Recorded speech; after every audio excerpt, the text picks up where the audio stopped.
XSplit too. Don't forget that. Yeah, that's one I was. Because the cameras, obviously. Yep, we're good. All running. Right. Awesome. How's it going? Lenny from Earthmover, Cast and Fire, and Poison Tongues. Yep. What else we got? What other bands did you have throughout the years? If there were any, they didn't really come to much fruition. Those are the ones that really did anything. Yeah, Cast and Fire was the first one you really took seriously. Yep. No, Earthmover was the first. Oh no! How do I have that backwards then? Yep. Earthmover was the first, and then Cast and Fire, and then Poison Tongues. Yeah. Poison Tongues. Yeah, I'm more familiar with Poison Tongues. That was more my era. Sure. Earthmover, and that was just a little bit. About 5-7 years before I started coming around. Well, what a good question is to start off with is, how did you end up listening to like alternative music and like hardcore punk? Like, where did it start for you? Like, what was in your household? Like, growing up, brothers, sisters, anything? Nothing, man. Like my dad listened to like 50s shit, country stuff like that growing up, and then he was pretty avid music listener all throughout growing up, just stuff like that. And then growing up, you listen to bullshit going through grade school, not really, always kind of teetering towards the harder stuff, and then I got into high school and I met some guys, probably not great role models, right? But man, they introduced me to some music like Danzig and shit like that, early Misfit stuff. And then I met some dudes, and one of them had a fucking Youth of Today record, and dude just blew me away. It was Youth of Today, Can't Close My Eyes. I still remember that. And I was like, oh, let me fucking borrow that, right? So he let me borrow this album, and immediately I went to the thank you list, and I was like, if I love this shit, dude, I gotta find everything else. So I went through the thank you list, and everything on the thank you list, Sick of It All, Wide Awake, Biohazard, all that early New York stuff. I just bought everything, anything I could find, I bought it. And go to Rock of Ages and Garden City, and then I buy other stuff, and it just so happened that most of the stuff I bought back then was early straight edge hardcore, right? So like I said, like Youth of Today and Wide Awake, and my memory's not that good anymore, but just Sick of It All and stuff like that. And I just go through the thanks lists, and I find all that, and I go buy it, and that one thing led to another, and then pretty soon that it was all that stuff. And then I got into metal, like fucking Obituary and Slayer and all that. And then it got into punk, and I just had this collection. It's funny. Out in my barn, I got I just got boxes of shit. And the other day I went through there, and I just had stacks of old demo tapes. Oh yeah. And I was finding shit like old 25 to Life shit from like 1990, and old Cold as Life shit. And it was like a trip down memory lane, dude. I was like, I couldn't even believe I had this stuff anymore. It's been sitting in a fucking barn for 20 years. Yeah. What I find interesting too is what I've been hearing a lot from a lot of people I've been talking to is how they found the music was actually looking at the thanks and stuff and like the back of the albums. Like there was no internet. There was no, unless you knew somebody that could, hand feed you that shit. It was like a zine that went out that you just happened to come across. In Detroit, I mean, back in the 90s, dude, and even that late 80s, there weren't a lot of zines out there. And if you found one, it was an old tattered one from somebody out in New York or Chicago or somebody made that we get out here. And, it wasn't really till I found it like maybe the early 90s, late 80s that somebody put together, like just a stable DIY zine. Mm-hmm. But I mean, that's what all we had at the time. But I think that got people into stuff, into that era of music. That if it wasn't for those little things, those little fucking nuggets of hardcore, that it just makes things grow exponentially. Yeah, and you could just like go in like a whirlwind of bands. You got to find their album or their tape, or one of your friends has it. You can either rip it or you got to borrow it and return it. Like for me though, I was lucky enough to where I was like the MySpace era. Remember MySpace? Oh, yeah, So it's like you can go to like a band on MySpace and then just go to like their friends or whatever. And then you could just find band after band all over the country and world. And absolutely, so it's a little bit easier. It was easier. It absolutely was easier, which is a good thing. Now you go on Spotify, it'll say you've related artists, and then just find whatever you want. It's almost information overload now. Like I go on there and I'm just like, what the fuck do I listen. I don't even know what the fuck I listen. I'd find myself listening to the stuff I listened to 25 years ago. This is what I know. Like, there's a few bands out now that come out that I'll listen to, but to be honest with you, most of the shit I listen to now, if it's hardcore, stuff I listened to 20 years ago. You know? Yeah. I'm a creature of habit, dude. I don't. Some stuff is cool, but you know, it's just you gravitate to what you know. Yeah, I think most of us are that way, though. We try to, stay hip to it, but there's still a lot going on. But it's dude, it's what influenced you, at an earlier age is what really sticks with you. To me, anyway. Absolutely. Absolutely. And so I don't know. So how did Earthmover get started? Were you in high school or no? Man, I think it started. It started before I got into it. Those guys, they started it first, and then I just, to be honest, I was a hardcore novice, dude. I didn't know shit about shit. And my buddy Nick, him and I used to chum around together, and he played bass for Earthmover. And we were at a party. I probably was doing something fucking retarded. I was just an idiot, drunk as shit, all are, and screaming. And he was like, "Yo, you should come out and you should come out and try out for my band." And I don't know if those guys had a lot of takers at the time because I was new. I didn't know anything, and so I just kind of fell into it. And I don't know if there was a lot of people that were out trying to sing for the band. So I was like, they're like, we got this guy, might as well fucking use him. So I was fortunate enough to drop in, and to be honest with you, man, guys like Hasty and Jason Clifton and those dudes, like they taught me, they kind of showed me, I think that being a hardcore singer, you just know or you don't know. You just got it or you don't, man. You can either fucking yell or you can't. And right. Those guys took me in, and I remember our first recording sessions. It was like I think it was like, if I was them, they had a lot of patience, man. It was probably like pulling teeth with me, dude. But it got to be where you just let things go and you just do what you can do best, and it just kind of rolled, and I was able. One of the things in life I was good at. So yeah, cool. Well, a lot of people appreciate you as a front man, like your voice really sticks out, and to me, like pretty good at screaming. So especially Earthmover, man, like you just know Lenny too. You can hear any of your bands, like that's fucking Lenny. Especially Poison Tongues. Like I said, that was one of the bands that I've seen most. Sure. Way back. But back to Earthmover. Were you younger than most of the guys in the band, or were you all about the same age? So, like everybody I think in the band was older than me by a few years. And then Demps got into the band shortly after me because we needed a guitarist. That's a story unto itself. And I think he's maybe a year or two younger than me. Yeah. But we're mainly all around the same age. Yeah.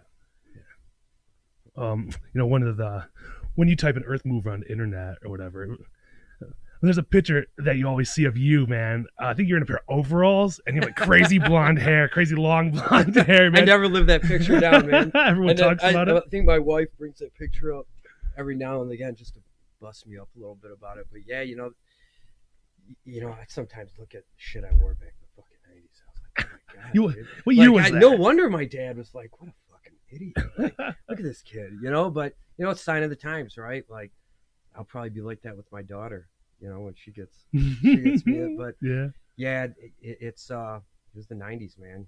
Big pants, fucking overalls, stupid looking hair, and headbands. Yeah. It was the Jinko, man. Jinko. Oh my god. Yeah. Well, you can look back and see any like videos of any like earlier bands and just see all people standing around with their big fucking giant pants. Oh like, my god. What were they thinking? Dude, what are they? I think to myself now, I was like, I went out in public like that. Like, oh my god. Yeah, I still remember like going to shows and shit. My dad would be working out a car in the garage, and I'd walk by him and he'd just be like, yeah, you tell me about it. Yeah, my dad was the same way. Like, what happened? What happened to you? Yeah, absolutely. Yeah. So your parents cool with like the bands and stuff? I think they were like, they just, I think it was keeping me out of trouble for the most part, and gave me some sort of direction. I don't think they really gave two shits. My dad was always like, he's like, you make any money at that?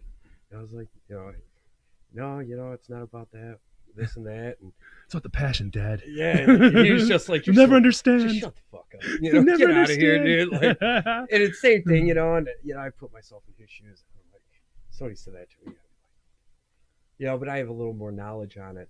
I think that they're just happy I was getting out with my friends, doing stuff, staying out of trouble, going to shows and stuff.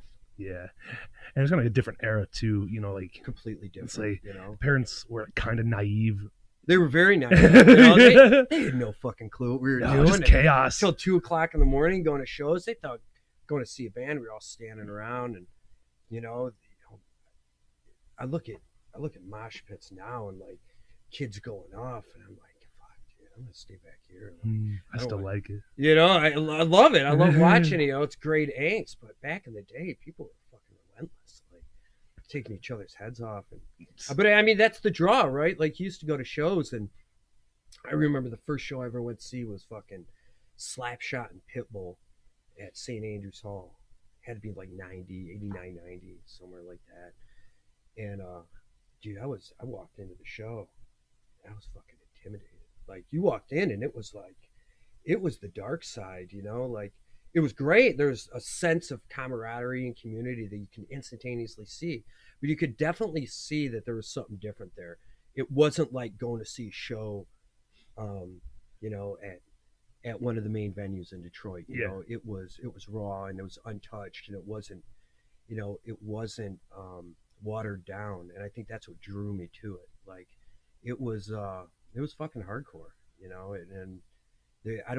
I guess every generation says, oh, it's different now and things like that. But, I don't, my glory days were back then in like the, late 80s, early 90s, coming up through there. And nothing will ever touch those days. Like, you went to a show and you were intimidated. Like, you went and saw Cold as Life and stuff like that. Like, it was cool, like it was like nothing you ever saw. And, those early bands, like going to see Slapshot, Sick of It All, Biohazard, and at the venues that Detroit had, it was just, it was raw and untouched. And I think any generation says that, but I don't think you'll ever be able to find anything that can replicate that feeling, nor the environment that it once had. Yeah. And, as you walk in, over and over again, and the people start to recognize you, and you just hope like to get a head nod from somebody who like you like just like that's all. Right. That's all you need is just a nod, like eye to eye contact, and a head nod is what really like would solidify like me anyway. Is like I'm a hardcore kid, right? It was funny. Like, there was so many people that I would just see around, and I never really there was never really a factor of idolizing anyone, but you'd see people, and then you'd be like, you knew who was who after going to shows for like 6 months, a year, or whatever, and then you got to talk to them, you got to know them, and they were just genuinely good people, and it was just it was a good experience, and those things formed the bond of like hardcore, and I hate to say brotherhood, but just the friendships you make back then. And sometimes I think now about the people I haven't seen in 25, 30 years. And it's so much that I'd be like, man, I wish I could just go back and talk to them again. They're just either not around or doing their own thing. And, it is what it is. I guess it's life. Yeah, but that's part of the thing I'm trying to do here. Somebody might absolutely see it. They might think about their glory days, and just I remember the good times, and especially after all the whole pandemic and shit like that. I hope make a lot of people recognize and see like what they've missed. Whether they've moved on or not, that happens. Sure.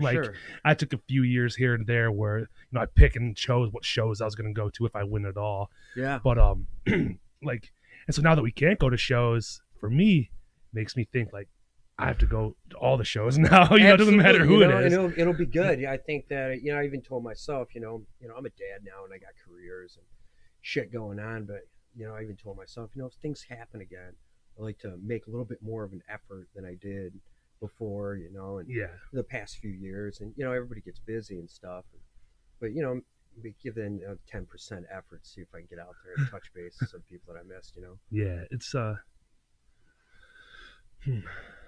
let's say it's just like a lot of people, like, even though they don't go to shows or they moved on 100%, but like the hardcore has like an impact on your life, and it teaches you some values.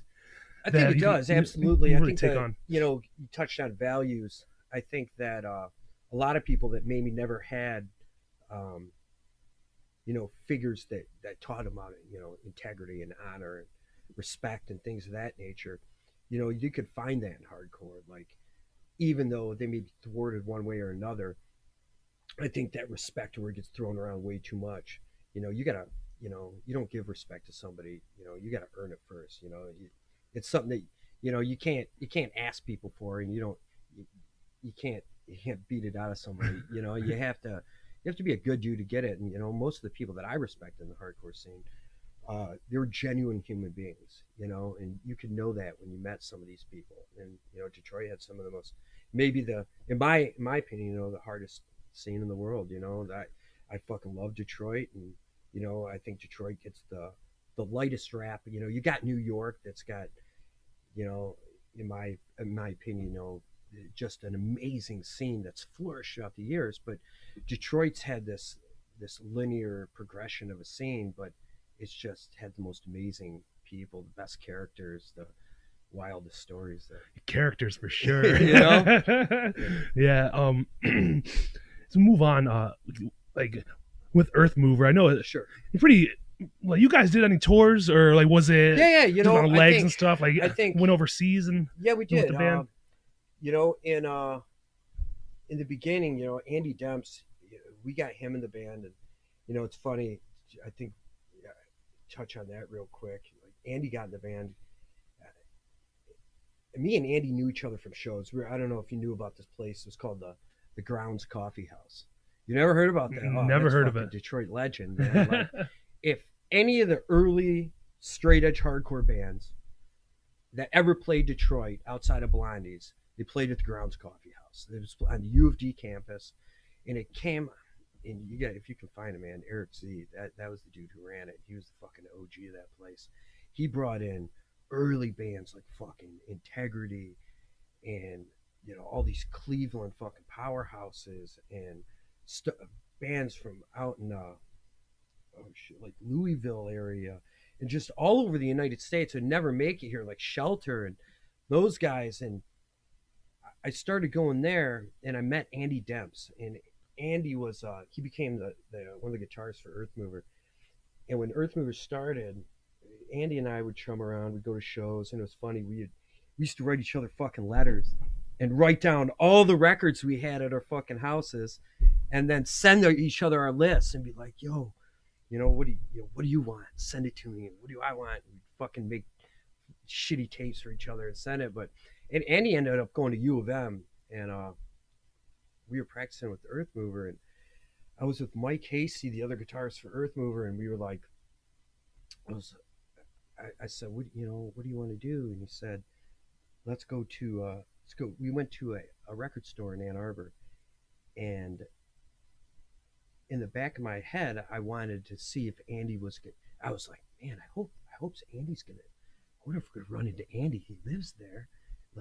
This is a 1,000,000 to 1 shot, that he happened to be at this record store, that we walked in there. In the back of my head, I was like, I hope this dude's there.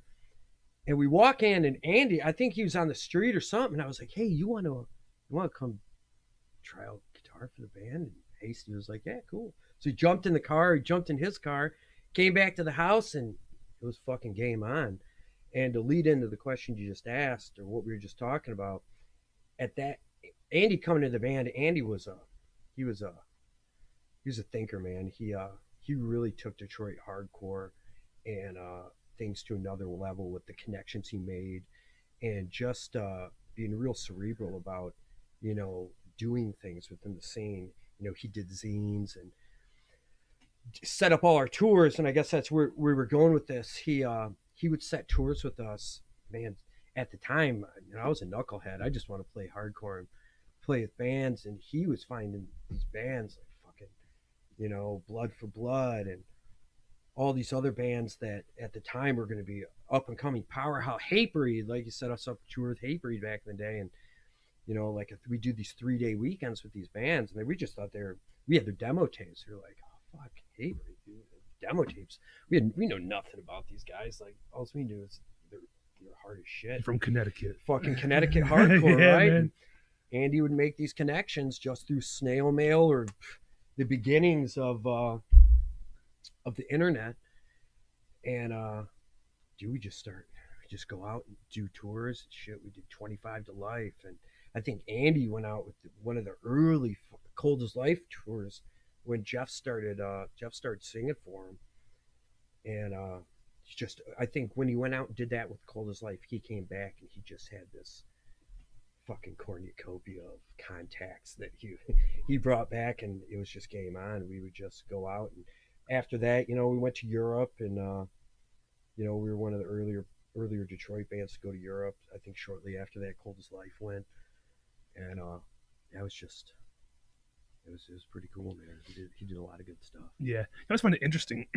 I know there's a lot of American hardcore bands that end up doing like big European tours, but it's almost like any European you run into on like Instagram or anything, you always see that there's like 3 or 4 bands from Detroit that you always find at least a picture or a song from. It's like some crazy connection with Detroit and European bands, especially Eastern European, like Bulgaria, sure. And shit like that. Yeah. It's like, just interesting, fascinating to. I think it's Europe.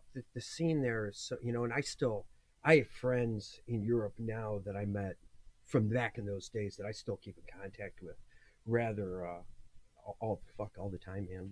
We'll talk all the time, but it was those connections that Andy made back in the day through like Bruno and Get It Records. I don't even know if they're fucking around anymore. He was doing that big Eper Fest for a long time.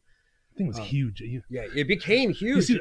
I think Earthmover did it back in '98, and they did it in this fucking old warehouse called the Vortenvies. It was like an old fucking fish market. And when we played there, dude, it was a fucking ratty, dark, beautiful shithole. And kids are hanging off the rafters. I remember we're playing, there's millions of kids fucking just dude, it was chaos. Kids are hanging off the rafters, flying everywhere. It was the quintessential when I think of hardcore, and I think about the stuff that I remember, like it was the quintessential hardcore view of just complete chaos, everybody getting along, and tons of kids piling on top of each other and singing along. It was good memories, man. Yeah, phenomenal. Especially memories. If you can have like such a good, say, festival or just a show with a bunch of like heavy hitters, like to where nothing like, bad happens. Like there was, and back then, maybe I cut it out of my head, but those European shows we did early in the time, there was nothing bad that happened. Like it's all love. It was fucking all love, aggression, but there was aggression, but yeah. It just seems so positive, and those kids were so just appreciative that you busted your ass to get there, that it was just a beautiful thing, man. It was awesome. Yeah. Yeah. So now what year did so your first album, did you guys have any demos before? I think you can't find any of that. Like all I can find is the two 95. We did some demos. Yeah. We did some. I think Earthmover probably had a split 7-inch here or there. I know if we didn't have a split 7-inch, I know we had a demo CD. Definitely not the majors that came out, and that was just an amazing demo CD with a bunch of awesome bands on it. But I think we did the demo tapes. Man, I should have went over this in my head before I got here. Yeah.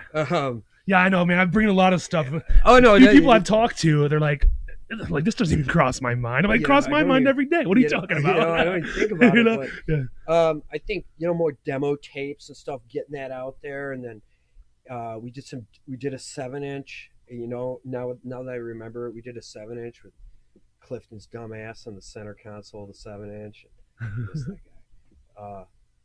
But yeah, there was like a 7-inch and then 2 records and some CDs and the shitty demos that you record in your basement and sell at shows for $3, trade it for fucking beer or something like that. Yeah, man. I think one of my favorite ones, the death carved in every word is.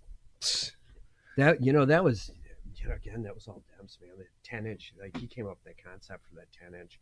At that time, the only 10-inch I saw before that was I think it was the Cro-Mags Age of Quarrel 10-inch that came out fucking years before. And Demps, I think that was a decade, maybe more than that. Yeah, this. 84, 85 probably. Shoot, not Before that. yeah, maybe. yeah. I mean, I just Maybe, dude. Like all before me, so I'm just guessing here. Demps came out with that 10-inch, and then he came out with all the colored vinyl and all this, and I still have. I don't even know where mine are. They're probably in my record rack somewhere. But yeah, we had all that stuff, and other than that, I don't really remember, man. Yeah. He's been suggested to me by quite a few people actually. Andy? Yeah. I don't know You him, can but find him, man. I've been yeah, talking to him a no. couple years. Like, I hope he's doing well. I haven't talked to Right. him in a long Yeah. time. Didn't he have something to do with Plus Minus Records, or am I Hey, mistaken? that was him, dude. Yeah. That was all Andy. And he, man, if you would have been at that Earthmover reunion show in 2010, he brought like duffel bags full of Plus Minus shit, and he was just giving them out to people. Like, Andy was always a preparer, man. He always had, great mind on him, good shit, and he just made these packets of like Plus Minus CDs and tapes and 7-inches and whatever he could find, just giving them out to people. But yeah, he started that. I wish I remembered more about it. But I think Earthmover may have been the first thing on Plus Minus. I know Andy. Damn. It may have been. It kind of skips my brain here. I know him and I did this zine. Now, I'm not gonna lie, it was more Andy than me. I just put in a couple things here and there. But we did a zine back in 93, 94. And I remember one of the things in the zine was he did like this fucking weightlifting article with Anthony Purcelli from fucking Youth of Today. I think he may have interviewed like your boy from fucking Sheer Terror. I may have that wrong. I probably got that wrong, but he had some good interviews, man. He did some really cool stuff. Yeah. Well, I mean, without people like him, oh, yeah. Dude, yeah, the word wouldn't get out, you know. It wouldn't get out, man. He thrusted the Detroit scene. He was one of those key players that I think that goes, him and Eric Z. Like, you need to get that guy on. That guy could tell you stories for days. But like, he orchestrated truly the Detroit straight edge scene back in mid to late 80s, 90s. Yeah, I'm saying, what are some good like early Detroit straight edge bands that like, you remember any off the top of your head? Stuff I remember is like bands like Empathy. They were a big Detroit straight edge band. I'm not sure if they were straight edge, but they kind of were cut from that cloth back in the day. And there's a band called Jihad. Nothing to do with the current political cycle, dude. Just a badass name. Yeah, it is. But they were fucking bad. They were amazing, dude. And they were probably late 80s. And I'm sure there was like, I know Jay Navarro had this band. I don't know if there was a straight edge band, but called Positively Negative. I think Tim Alford was in it like years ago. But as for early straight edge, there wasn't much, man. There wasn't much, dude. Back in the 80s and 90s, we were just a bunch of fucking derelicts. Get those guys on; they could tell you they were just riding the coattails. It's long for the ride, but hey, man, dude, good times. Yeah, and one person I've been going back and forth with too is Enzo. Oh, fucking Enzo! Yeah. That guy's an encyclopedia of Detroit shit, dude. Every time I post something, he's like, got it. Oh, yeah, dude. Been there. All the shit that I got Jesus to my Christ. barn, dude, he's got triplicate of behind fucking glass, bronze. Yeah. Like, yeah. He knows He was in Cast on Fire with you, right? You guys did that together? Oh, yeah. Yep. Right, dude. I think it was right when Earthmover ended. I left Earthmover, and, they formed Walls Jericho. Vince and me and Vince's little brother, we got Cast and Fire, man, and we just, it was we were fired up, and within a year we were back in Europe. We went right back. I think we did Eberfest the fucking a year or 2 years right after Earthmover did it. We did a little tour over there. That was pretty cool. We went out, we went out east and did some really good shows out east. Did some small tours out in Pennsylvania and Connecticut, and New York and stuff. So Long Island, I think maybe went out there. It was cool. Yeah, when did Cast Fire end? Man, Because you have to ask me that question, didn't you? yeah, there's a lot going on. I would say 2000. Okay. It wasn't around that long. 98, probably around a year and a half. And then, I moved away for a while, joined service, and yeah, it was did Cast of Fire, and then it was like a quick band. We released some stuff. I believe, on Gannett Records or Purist Records, and did some splits with a band called Face Down from Belgium, and then we were gone. Boom, and then I pretty much dropped out of scene, joined the military, and kind of came back and forth and stuff like that for a while. Yeah, that's what I want to ask. How was like your transition? Was it always in your head that you want to join the military, or was it? There's a few things I wanted to do when I was a little kid. One was when I was a little kid, I just always gravitated towards wanting to be a soldier. And it just kind of happened. I remember I was working a fucking no end job and have shit for money. And I was thinking, I got to do something with my fucking life. And immediately right after that, I was getting by, but I kind of left hardcore for a bit, and I was working this job, and then 9/11 happened, and I was like, it's prime time to fucking go get some action and get into it. And I got what I fucking asked for. And, be careful what you ask for sometimes, right? Yeah. So you weren't in there, like you didn't go to their boot camp. Was that already after 9/11? That was 9/11 happened, and I joined maybe a month after that. And a lot of people did, though. Yeah. It was, I went in there, and I needed I went to college before that, off and on. Some didn't really stick with anything, and I wanted to help people. I wanted to do stuff. I wanted to make a difference, man, because I was going these no-name, nowhere jobs, fucking cleaning up, doing bullshit, and for me, I just, I wanted to make something of myself, and I knew that I didn't have any money, and the Army give me money for a career and, go to university and shit like that. So I joined up and went to boot camp.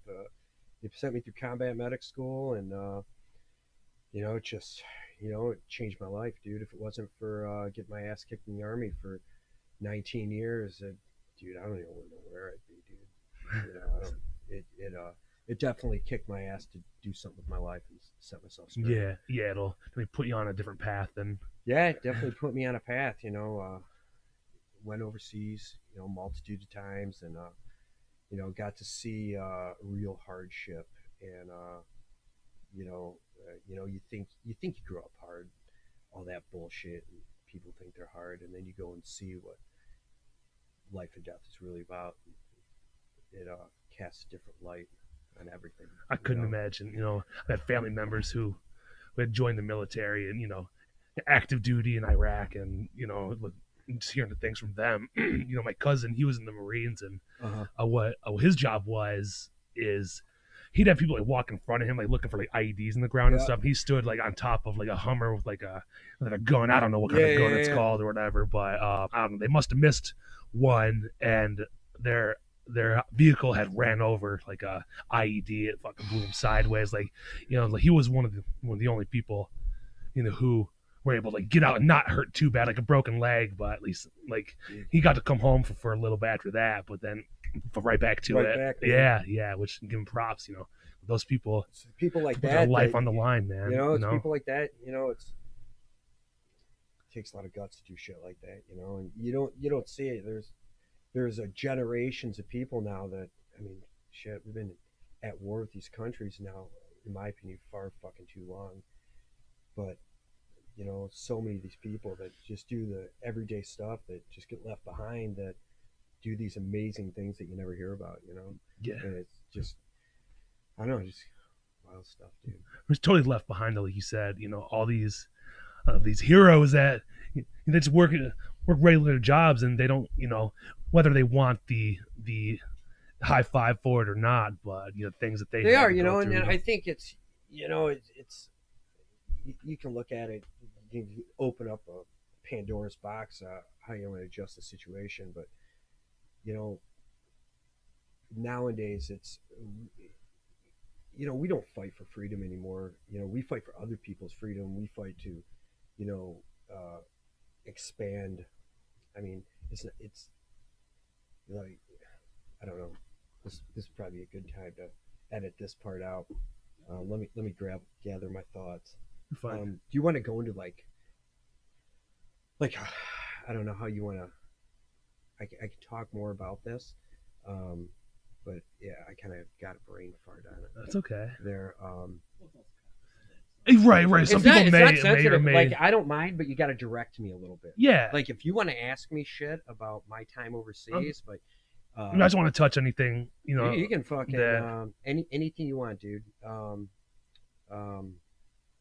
Ask me about my tours. Okay. Ask me what happened to me. That's fine. You can talk about okay. that stuff. Yeah. So, but it kind of broke off. And yeah. I kind of lost my frame of thought. No, you're fine, man. It's totally good. We're just gone. Okay, no problem. So, that's all. I mean, 36 minutes, and yeah, I'll remember that. Yeah, we're fine. Okay, cool. So, so I know. let's just start.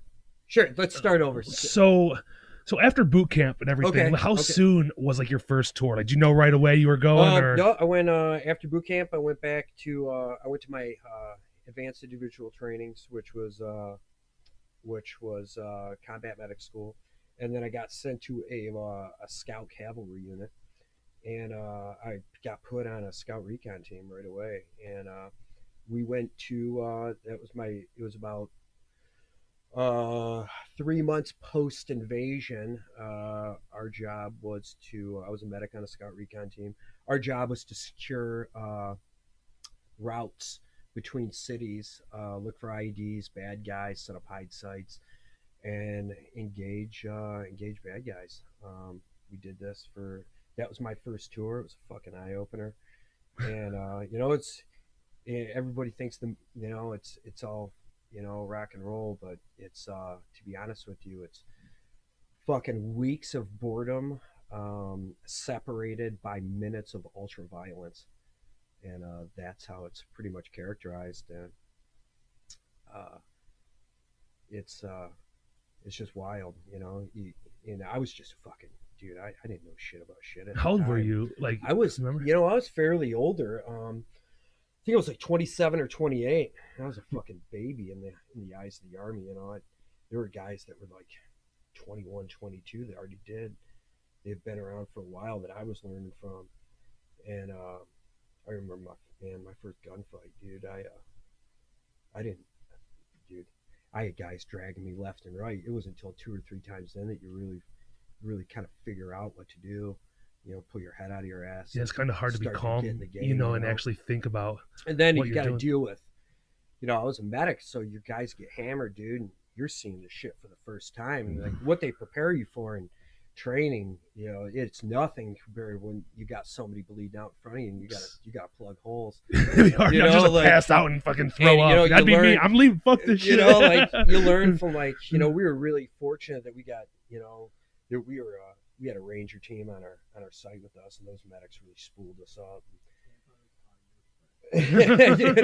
In early time, like the thought process of fucking combat medicine was completely different than it is now, and like dirt in a wound at the time to stop fucking a heavy bleed, and like people back here would think that's crazy, but at the time, you do anything you can to stop stuff like that. So but you learn and you move on, and you kind of deal with it, and and those I just thank the Lord for all the guys that I met that kind of ushered me in. And the funny thing is like bringing hardcore back into it, like I meet so many guys over there that their sleeve would come up, they'd have a fucking sick of it all tattoo, and you're like, what the fuck, dude? Like, and you'd start to see this I played with hardcore them. community within, Yeah.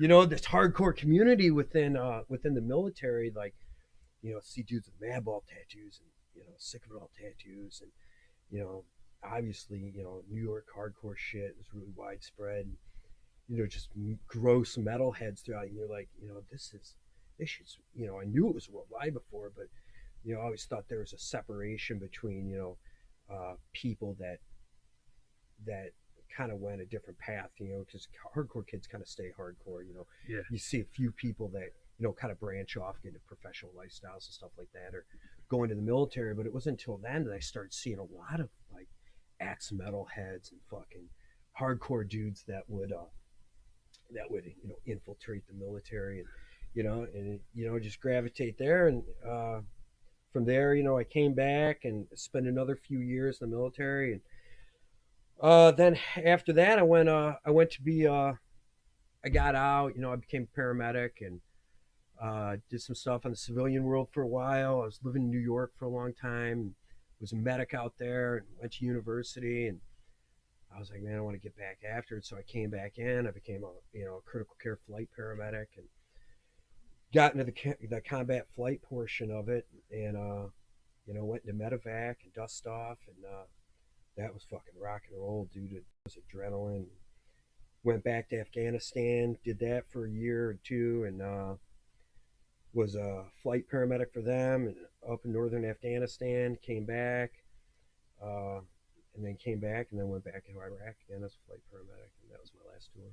Damn. So as like a flight paramedic, you're just like going into zones where some shit went down, just pulling people You know, out. it's kind of like you know, you're a much highly trained critical care aspect of combat medicine, to where it's the combat medic on the ground would be initial contact, but then once they kind of initially stabilize, you would go in, and we go into anything. We go in under fire, go into hot LZs, picking dudes up, and we try to get them to, you know, that golden hour of care. We try to get them to a higher level of care at a combat surgical hospital before they expired. And dude, we go in day, night, tops of mountains, fucking deserts, under fire. You know, our primary, we usually go in at night, dude, under night vision, and meet up with the team, grab dudes, and just try and get them home. You know, try and get them back to their loved ones. So at night, like, so do you just like drop in off a helicopter, like try to be as quiet as possible? How does that work? You know, well, you don't, man. You know, Yeah. you get a team on the ground that secures a landing site, or you show up to a crossroads in the middle of the desert. And we usually want to do it at night because we own the night. We come in under night vision, and we grip up, you know, come in there. Hopefully the ground already has the threat already taken care of. We come in, nab them up, put them in the aircraft, and we be on and off the ground within 20 seconds. As soon as the ground skids, dust is gone, I grab the guy, bring him on, we'd assess him, intubate him, give him whatever we had to do, IVs, blood products, get him to the hospital, and rock and roll with them to the next higher level of care. Yeah. Fuck, it's crazy. I'm sure lots of lives saved, lots of lives lost. You know, dude, it was, you know, I can honestly say that if you got into my aircraft, if you weren't already expired, we got you to the hospital. That's great. We didn't have anybody. We were really lucky though. You either got on dead or you got on alive and you stayed alive. So That's awesome. that was I'm you know, it ain't because I'm that good. It's just because I was that lucky. You know. For sure, yeah, because you know your name, Instagram, dust off, and so when I started to search for you, Yeah. there's about 4 or 5 dust offs with different locations. Like Yeah, there's the DMZ, or am I saying it right? Yeah, There's North Korea one or well, something. you know, What is- so dust off's the call sign for combat or medevac in Vietnam. That's what the call sign was, and then it kind of just all Army medevac under helicopters is now dust off operation. So, you know, I kind of gravitated towards that. That's my, you know, just a real proud community for that sure. that I was blessed to be a part of. You know. I love it. Yeah, and you know, and say thank you, you know, for all you've done for the country, saving lives. You know, boots on the ground. You know, it takes lot of courage, and a lot of people. I mean, shit, me, that'll never cross my mind. I'm a baby. I'm scared of everything. You know? Yeah, Civilian EMT, and like I'm just sitting here like, mother. it's dude, it's just a job, dude. And if you give somebody time to think about it, they probably wouldn't fucking do it until you got a job to do and go out and do it. And it's not that you think any higher yourself. It's just a fucking job, dude. You got to get out there and knock it out. I mean, this takes a lot of courage, though. That's You think about that afterwards, dude, and it's yeah. I know. You're just doing the job. This is what you signed up for. You just got to do it now. To be honest with you, I watch too many movies. I watched too many movies growing up. And I was just like, man, that looks cool. I want to fucking do that. I couldn't grow up having a normal job, and then I got it. And it was, I'm getting out right now, and got 19 years in. I'll be retired here soon, and it was a good career, dude. Yeah. It's time to fucking move on. Yeah. Well, I mean, one thing you mentioned, one of the last times you were there, you said you got knocked pretty good, man. Yeah, I got what was behind that, if you don't mind? I ran, sent about 14 ballistic missiles in. I was the team sergeant at one of the sites, and unfortunately, we didn't have enough time to get to a bunker like a lot of other people did. We did get to a bunker, but it was above ground, and we got hammered by some ballistic missiles, and some came really close and rattled us pretty good to the point where unfortunately, it took me out of the fight pretty early in my tour. I got Medivac to Landstuhl, Germany, and then did about a week in Germany, and then went to Walter Reed for a couple days, and then sent to a TBI treatment facility in Kentucky, and where I've been getting treatment for a while. And then fortunately, about 5 months ago, I was able to come home and get treated again back here in the States, back in Michigan, and the VA's taking real good fucking care of me. But yeah, I'm about to retire and get back to my civilian job, and get back to being a dad, and just taking it easy. Yeah, man. Just trying to live as normal as you get can. Back to all the jobs at the farm and take it easy from there, dude. So. Yeah, well, I mean, I can't just say, but thank you again, because that just takes a lot of courage. And I thank my vets. Whether some people, why are we still there, doesn't matter. For you are doing a job. It's I just think about the guys from fucking Vietnam, World War II, and even the guys. I say that because those guys are just fucking hard charging warriors, man. But I see guys that I worked with every day overseas that, dude, they are just hard dudes. And the amount, the level of intelligence that we're bringing to the table right now with our war fighters, just hard sons of bitches, man. It just honored me just to work alongside of them. Those guys are just badasses, just great, intelligent, all around good human beings, dude. Yeah, I always find myself watching, whether it's on Netflix or whatever channel is World War II, like whether it's documentaries or just anything. I think World War II is like the fucking craziest thing ever. Literally the entire world. It's involved in that what's shit. Crazy about it, I think, is that you left and there was no internet and letters took fucking half a year to come home, and those guys would leave to go to war, and they would leave until the war was done. They didn't come back after a fucking tour. You went over there. 18-year-old kids too, babies. Either unit rotated back, you got hammered, or you got, I don't know, so happened. My uncle got hammered on D-Day. He died with Nazi shrapnel in his fucking ass. Fuck.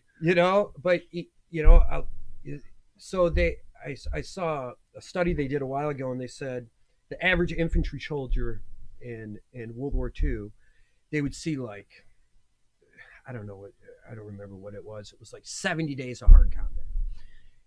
And then the average infantry soldier in Vietnam would see like 270 days of hard combat. Fuck. So you can just think about that, And I think over my career, maybe I saw, fuck,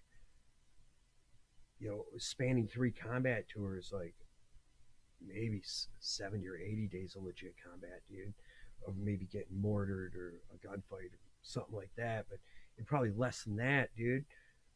But and that shit, you talk about PTSD now, and I've got PTSD, and I advocate for any vet out there to, if you have PTSD, to go out there and seek help. But imagine these guys that in like Vietnam who had like 190 days of fucking constant fighting, like what that does to your head, that nobody gave a shit then either. Dude, I see a guy in the store and I know they get sick of it, but every time I just say, man, hey, thank you, for what you did, whether it wasn't even a combat role, just going over there and dealing with the bullshit that they had to deal with, and not having internet to call home, and not having the comforts that I had. And I had so many comforts over there. Like, shit, I had my own chew before it got hammered. I had internet, and I had halfway decent food. And, sometimes I didn't, but most of the time, compared to like what those dudes went through earlier, like, you just have to take your hat off to them.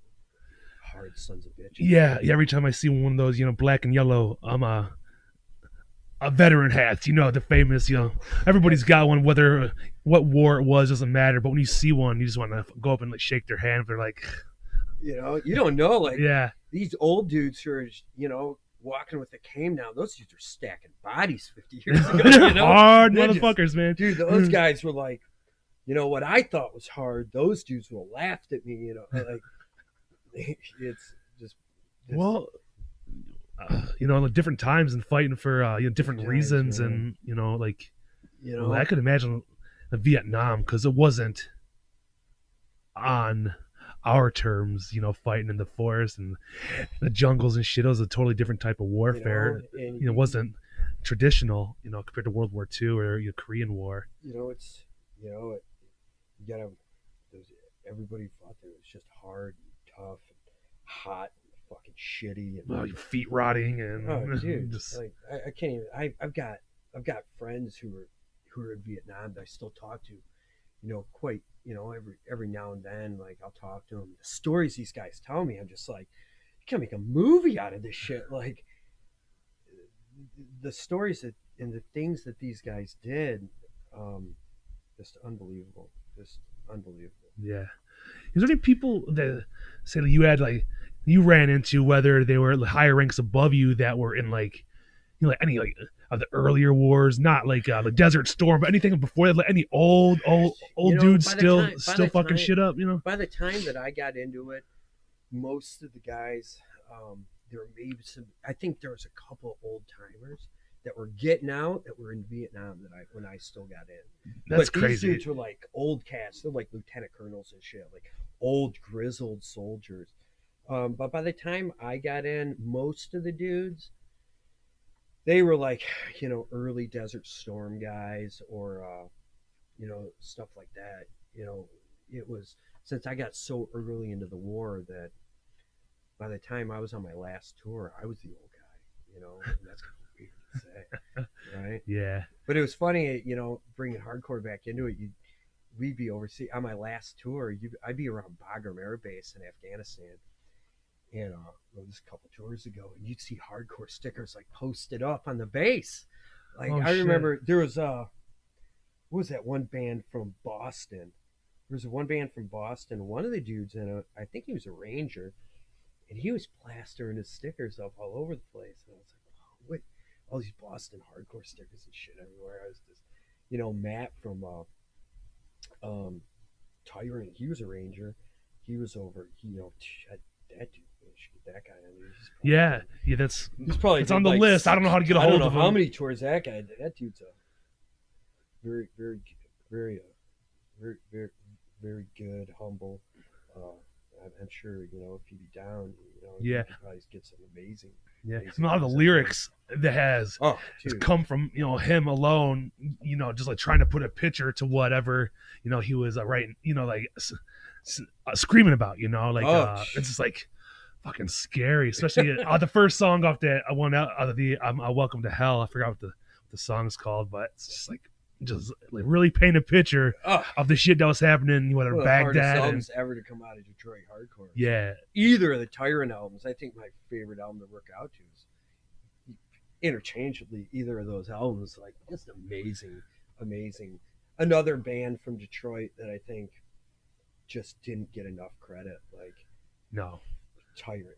My wife is really, my wife's British, and she's over in England, and she's been into hardcore for years. And I tell her about Tyrant, never heard of them. I'm like, how can you never hear Tyrant? Like these guys are amazing. yeah, they were always fun live, man. Like that's like they were like 2003, I think, when they said they started.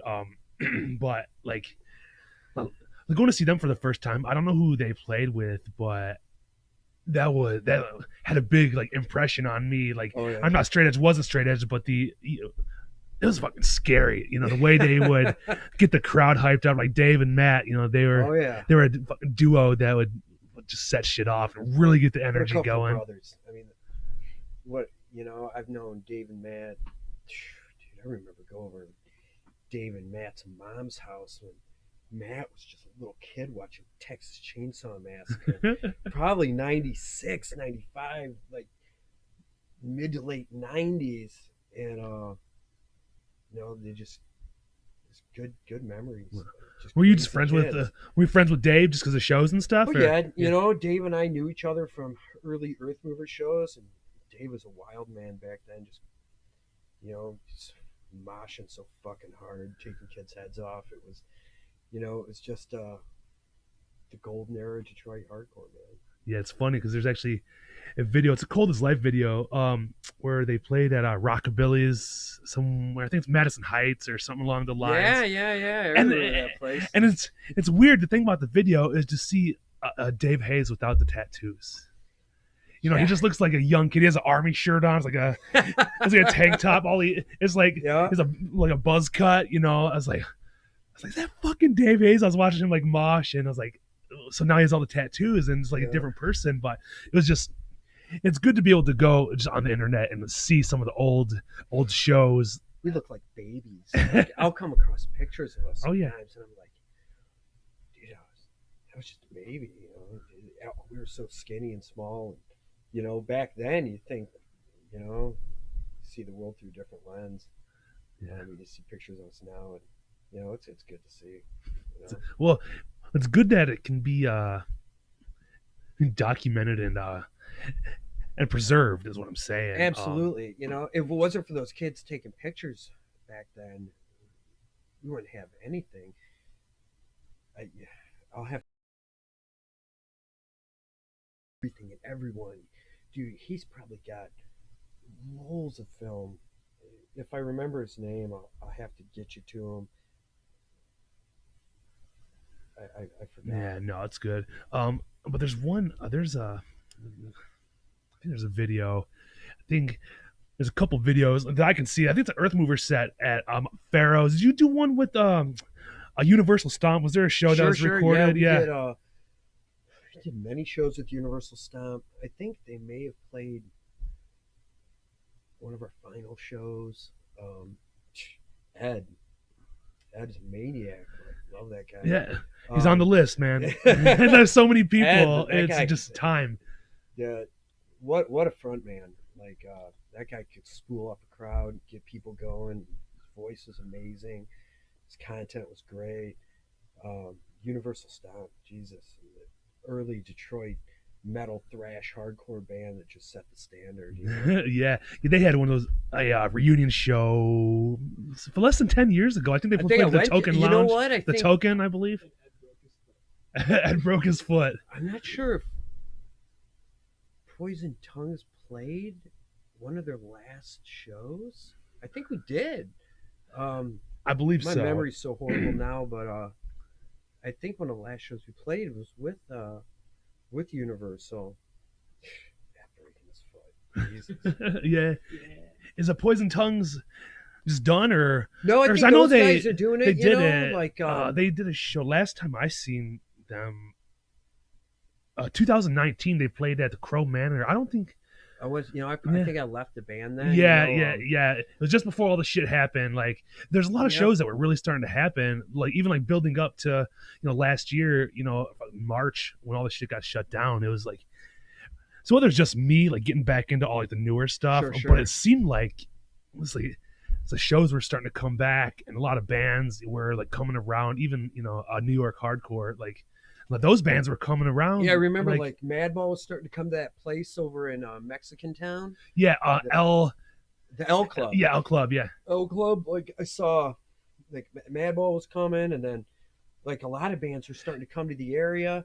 As for PT, I don't like. I left PT probably like 18, 19, just because I had a daughter and I was working downtown, and then I live pretty far out of the city, so for me it was like coming to the city an hour, drive downtown, then I'd go home and it'd be like a solid hour without traffic. Then I'd have to go back. And it was just all that plus my military requirements and to be honest with you, I love hardcore. Hardcore will always have a place in my life.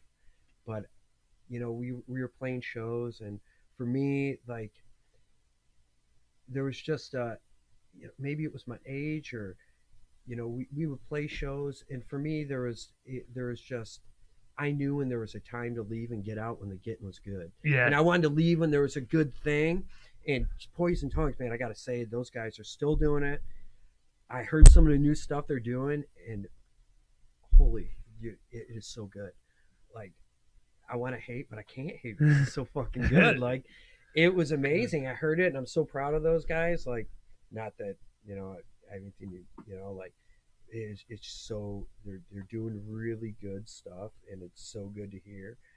And when they come back out and the world lifts its shit, I'll go sell merch for them or something. Just to be a part of them, watch them, just to be a part of that show and watch them just do good stuff. And I don't have the time effort to be able to make it to practices and stuff like that, but just to be a part of it and see them do good. And yeah, I think that once this lifts, you're going to see an influx of, but I mean, what's going to happen? Like, are you going to be able to mosh anymore? Are you going to have to mosh with the mask on?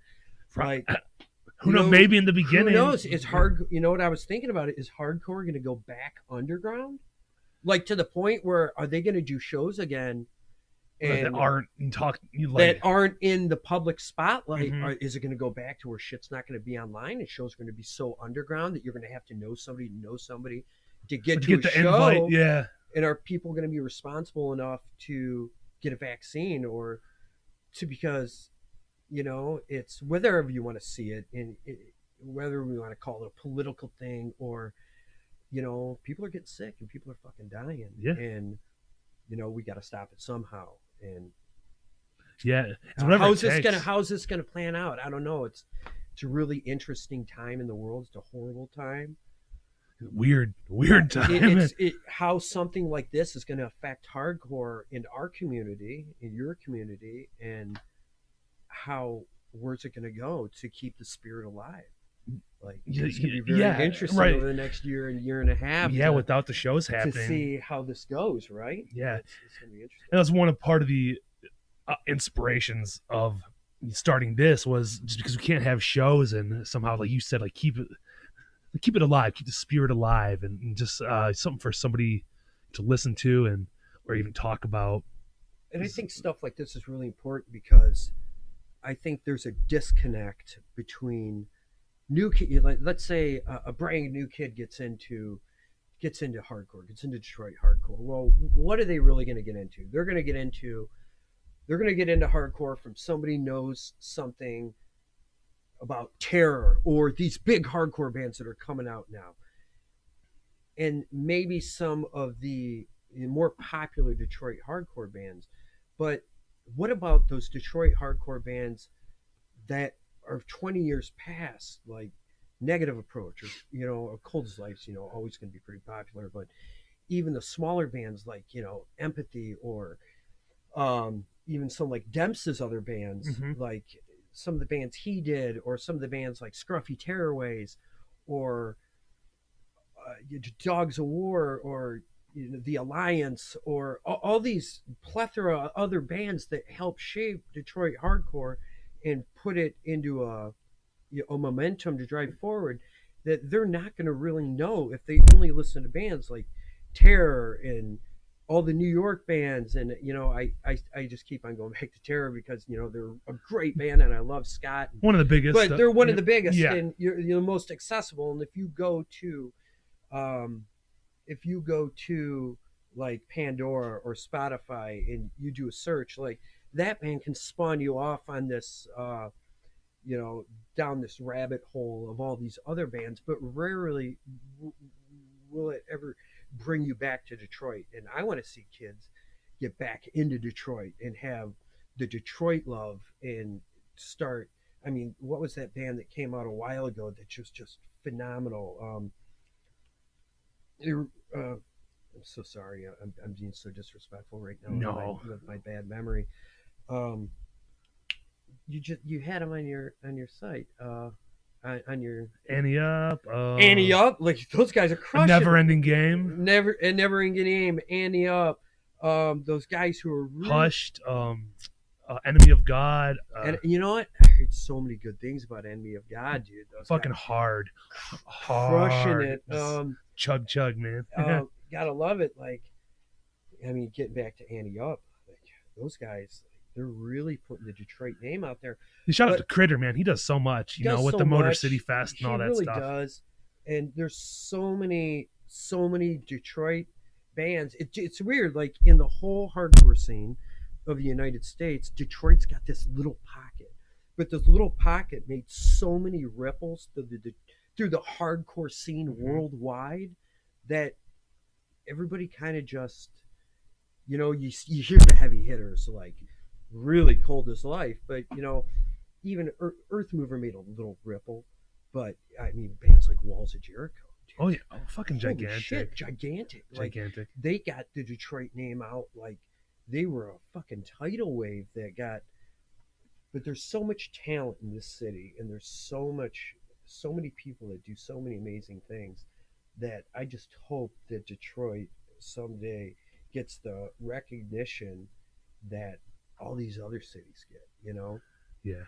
I think it'll come again. Yeah. I don't think this damn pandemic really it kind of stifled it. But Detroit comes up from the ashes and reinvents itself every few years, and it'll do the same. The heart's here and the kids are here. Yeah, there's a cycle, the it intent, seems. And there's the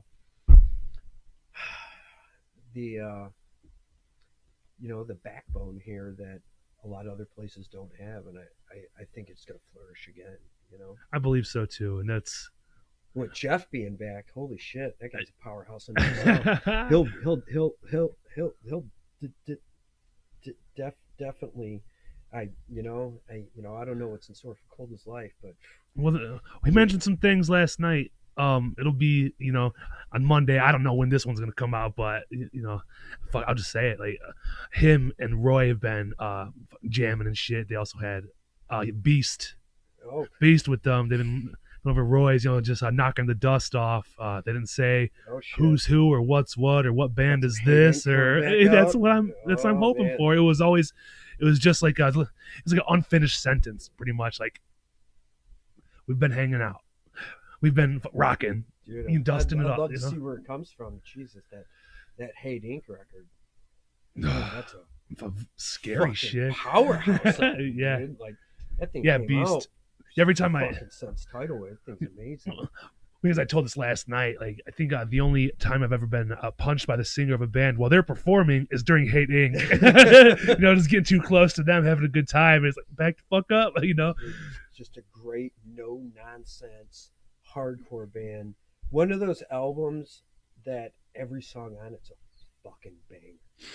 How many albums do you get? There's so many hardcore albums out there that are iconic that have one or two or three real bangers, but that Hate Inc. album, dude, Clockwork Misery, dude, every song on there is just boom, boom, boom, boom. Everything's awesome. And it's real too. It's not no bullshit. It's not just some fucking wannabe tough guy. Like, it's those guys really paved the way, and characters, man. Exactly. Characters. Walk the walk and talk the talk, though. You know, it's. Yeah, definitely characters, dude. It's, I love it. yeah, It's really nothing like they. When you think of Detroit hardcore, like, so you paint the picture with Hate Inc. or Cold as Life or Earthmover, like.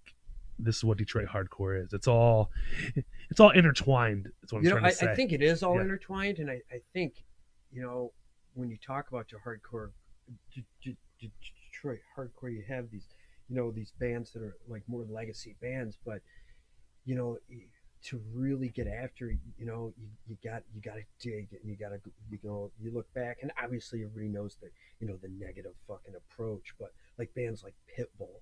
Like, dude, Pitbull shows back in the day. Holy shit, dude. Like, Mikey Pitbull, that guy, dude. I used to listen to the way that dude sang, and it was just like, I'm going to get after it like this dude. Like, this guy brought it, He brought the fucking hate. He was a beast. I think I was only fortunate enough to see them. I'm almost positive it was only one time, and they were already pretty much done, but Hatebreed was coming through like 2006. I don't even think they were supposed to play in Detroit on whatever tour they were on, but they popped in. They were already huge, and they played at St. Andrews. And Pitbull? Well, Hatebreed, but I think Pitbull just jumped on the show like fucking last minute. Man. And I think they were already done. I don't know. I think Hate Inc. played in Pitbull. Oh, and, God. And then Hatebreed, and it was just out of the nowhere. They're like this happened in 48 hours. Like, there's no tickets. You fucking pay at the doors. First come, first serve. It was so random. And because Hatebreed was so fucking big already, like, there's just lines down East Congress, just everybody waiting to get in. And that was one of the craziest shows I ever think I've been to. I see Hatebreed at Harpo's and shit like that. Fucking people everywhere. But that was one of the most packed and hottest shows.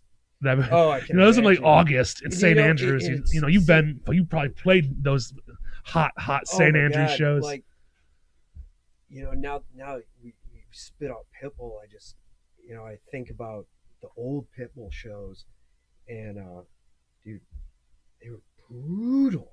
Like, just fucking before, like, really Detroit hardcore had that was like Detroit iconic hardcore name. Like, Pitbull's just this crossover, just fucking heavy metal, straight up hardcore, vicious. Fuck, they're 7 inches. I remember fucking going to Royal Oak, and there was 2 record stores there, and just praying that I would find the Pitbull 7 inches there. And then when I found them, I still have them, man.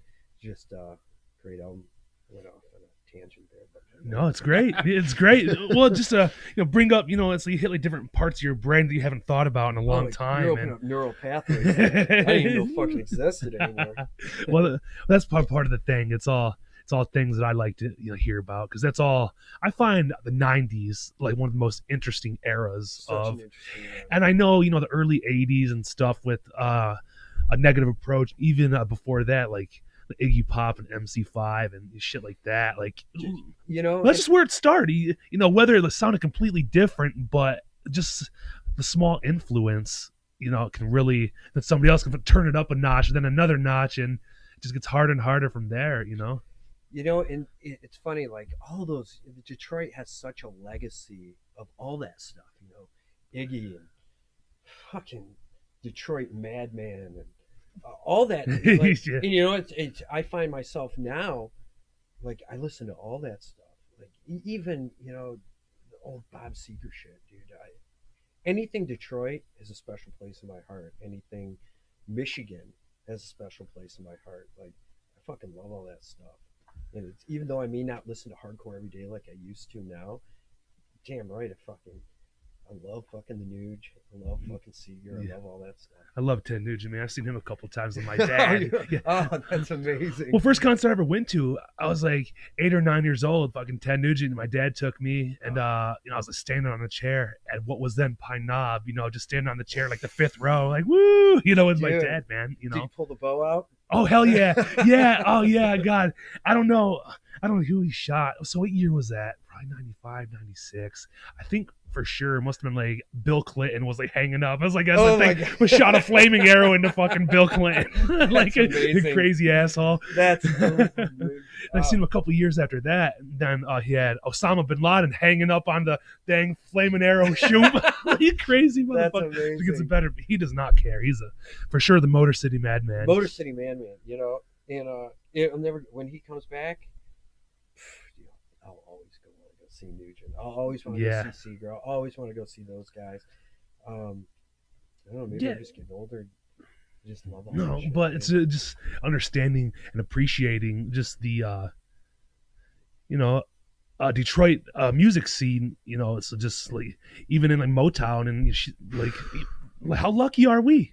How You know, lucky are we? And just you say know, we live where all the so shit many- started. So many people don't know about that stuff. Like, even just how many people live here have never been to the Motown Museum over on Grand Boulevard. Yeah, Like, a lot. I think I went there on on a school field trip. Lucky enough with like my music class. Dude, You know, I wish I was in that music class. Yeah, Like, yeah. I still never went to that shit.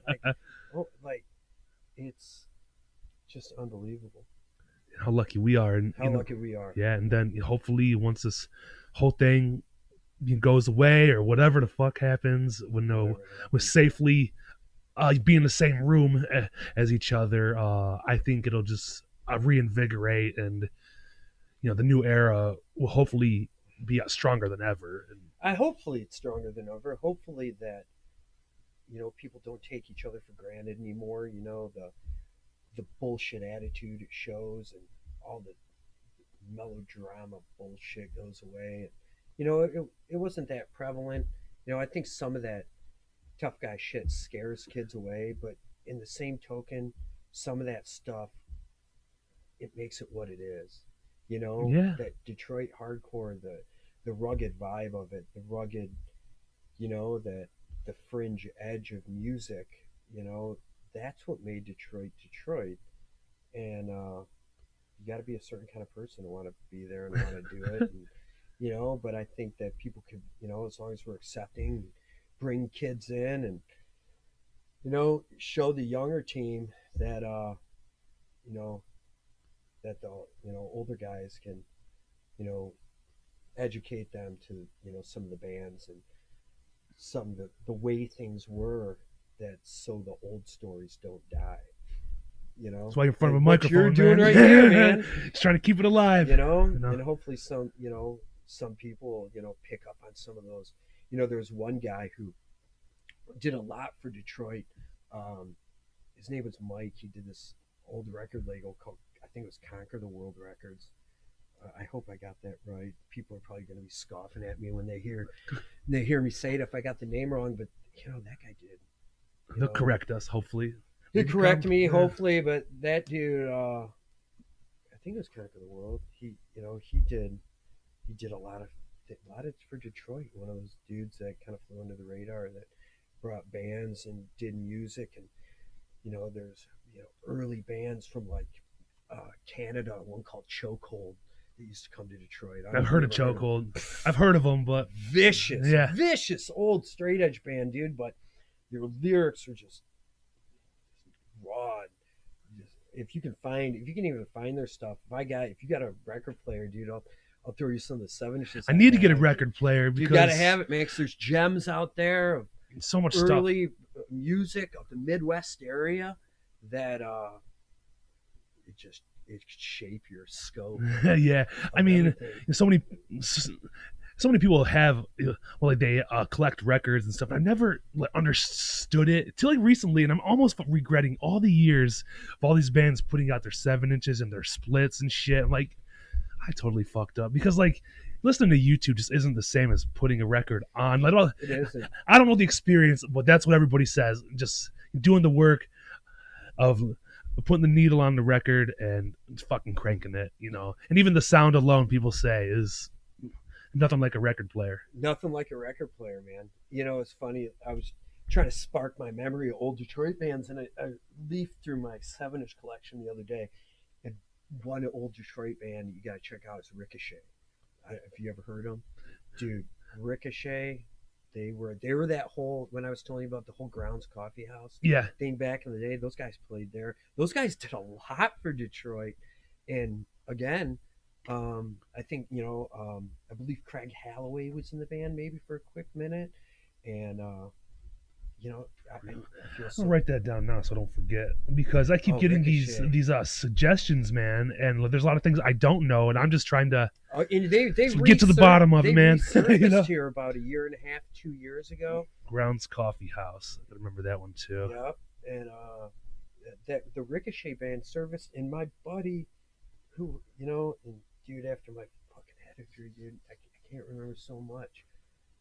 But he's such a good dude, and I see him. He's on my Instagram, dude. And I see his face right now, and he's gonna hate me for it. But he's such an amazing dude. I love you. Such a great dude. But he's stayed in Detroit hardcore. I think he's got a band out there now. Yeah, there's some lifers, man, who have not missed a show, and props to them. Absolutely. But it's so good to just talk to you about this and just reopen some old places. And it's good because I still keep in contact with like Joe from the Alliance. Yeah, he's up next, man. Eventually, yeah, dude. Yeah, Detroit hardcore hip hop. That guy's got Suicide Kings. They just released a new album. Yeah, yesterday I believe they put it out. Yep, yeah, you find it everywhere. Just got to search in Suicide Kings Detroit. And what a talent, dude! Yeah, if you're into hip hop and you're in Detroit, you got Aztec. You got Suicide Kings. And my God. What a talent pool. Then just put on some Universal Stomp. That's hip hop in itself. There you go. It is. Before hip hop hardcore was even a thing with like E-Town Concrete and all them. Universal Stomp, dude, that guy was crushing it. Fuck yeah, man. I love that band. So, I mean, we fucking went through a lot of shit here. We did go through a lot of shit. What's the time hack? Damn, good. I'm gonna go home. Flies I'm not by. Want to talk to anybody. My wife's gonna be like so thankful. You're like, good. He's all talked about. Silence. Yeah, shit. It'd be awesome. But hey, man, thanks for having me. Thank you. And, I mean, it's a pleasure for me, and honor, and I'm sure a lot of other people will get something out of this, and Yeah, I hope I didn't talk too much. Never. That's the whole point. That's the whole point. Just let it out, man. Just whether it's a rant or. I hope I run into if there's anybody out there that I haven't ran into in a long time. When shows open up, I hope to see Roy again, Jeff, and all those dudes, and I hope good people are out there doing good things. I heard Beast is doing good these days. And, I still keep in contact with Joe, and fucking Jam, and all those dudes. And this pandemic, it keeps people kind of apart, but you hear tidbits about people, and you want to it's always good to hear people doing positive things and keeping their head above water, and seeing negativity, and just getting turn by. on the news and all you see is bullshit, people hating on each other. So everything, but yes, awesome, man. Thanks for having me on. Yeah, thank you. That's a good way to end it. That was fucking cool. Was a good way to end it? Dude, Yeah, I didn't know where to go.